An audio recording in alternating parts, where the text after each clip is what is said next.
Due to the ongoing pandemic, we are sadly unable to hold our annual HMD service in the Bridge Chapel this year, or hold the stone setting ceremony by the two trees of remembrance at Cathedral Green, one dedicated to Anne Frank and the other one to Olga.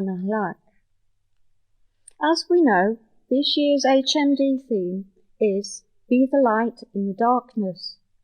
But what does this mean? To me, it exemplifies the efforts of a human being's endeavours to help fellow human beings at taking great risk to oneself.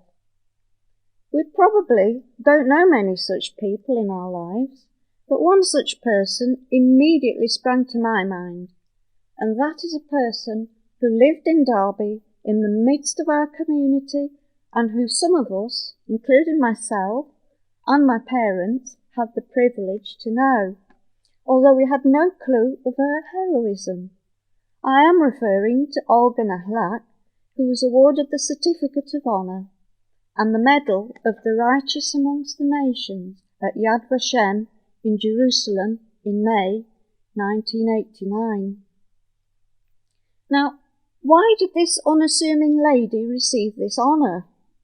For this, we must look back into her early life and the turbulent times that she and millions of others lived through in the early and the middle periods of the last century.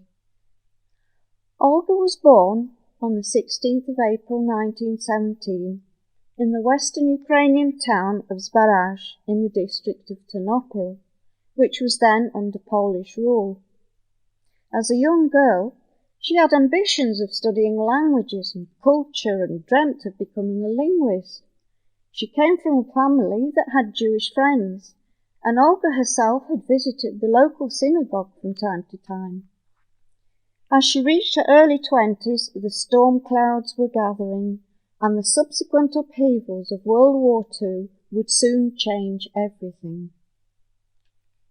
In 1939, Nazi Germany invaded Poland, and shortly afterwards, Germany's then ally, the Soviet Union, annexed western Ukraine and commenced their repression of anti-communists.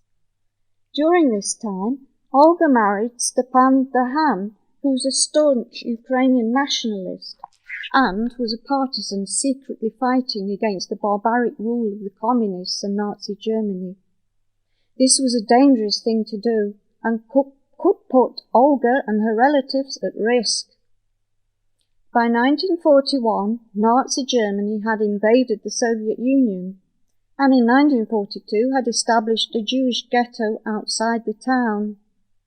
Olga now had a baby, and unfortunately they both became seriously ill, so Stepan sought help from their Jewish friends who were now confined in the local ghetto, and the Jewish doctor kindly helped Olga and her son recover, despite taking risks himself.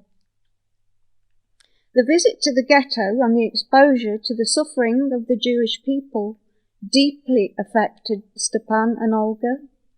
The opportunity to be involved arose when one of their Jewish friends sought their assistance in helping her two daughters to escape.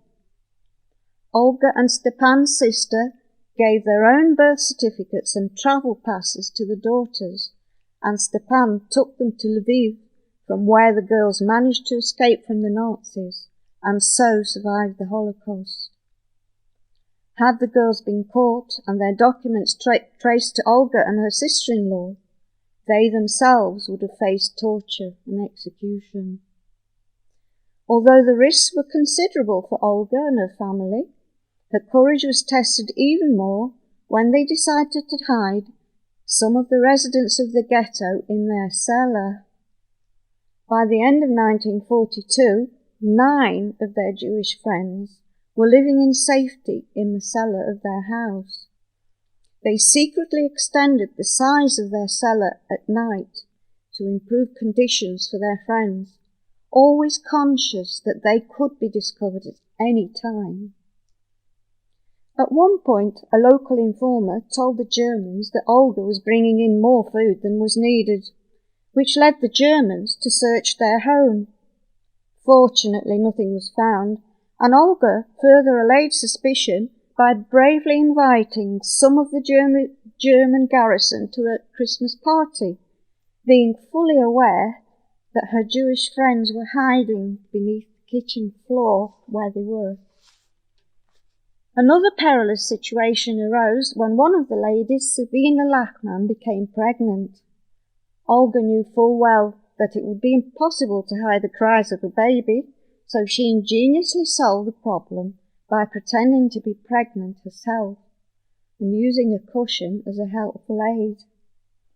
This meant she was able to pass off the baby when it arrived as her own and arouse no further suspicion. So it was that through Olga's courage and resourcefulness, her Jewish friends all survived safely during those 15 months, and many of them were able to start new lives in Israel. Unfortunately, Olga's own life was still troubled. Her village changed hands several times towards the end of the war, and the Soviets finally took possession of the area in 1944. Under the continuing repressive regime, like so many others at the time, her husband Stepan was taken away at night and was never seen or heard of again, and probably murdered. In 1948, the Soviets destroyed her home, and so Olga, who by now had 2 young sons, briefly lived with an aunt before moving to live with her other relatives in 1954. In 1963, Olga came to Derby and remarried.